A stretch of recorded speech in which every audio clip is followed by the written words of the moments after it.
माझा गणपती बाप्पा.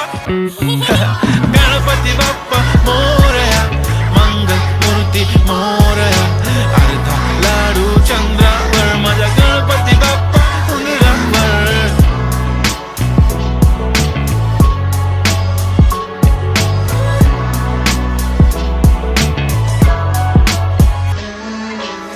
चला मुलांनो, आजचा विषय बाप्पा गणपती. बाप्पाची शिकवण आई बापच खरी संपत्ती. आयुष्यात नेहमी हसत खेळत आपण जगायचं, कारण आयुष्य सुंदर आपल्याशिवाय कोणी बनवत नाही. खोटं नाही बोलायचं, नेहमी प्रेमाने वागायचं, आणि कधी कुठल्या व्यसनाच्या आहाराला जायचं नाही. चुकीचा रस्ता आला मागेच वळायचं, आणि आपले धर्म चांगले कर्म नेहमीच जपायचं. कारण बाप्पा म्हणजे प्रेम, बाप्पा म्हणजे काळजी. Bappa teachers everything, say love you भगवान जी. आप आए घर में बहार आई, ए आई देखो सारी दुनिया में खुशी बेशुमार आहे. आमचा लाडाचा गणपती बाप्पा सर्वांना सद्बुद्धी देशी.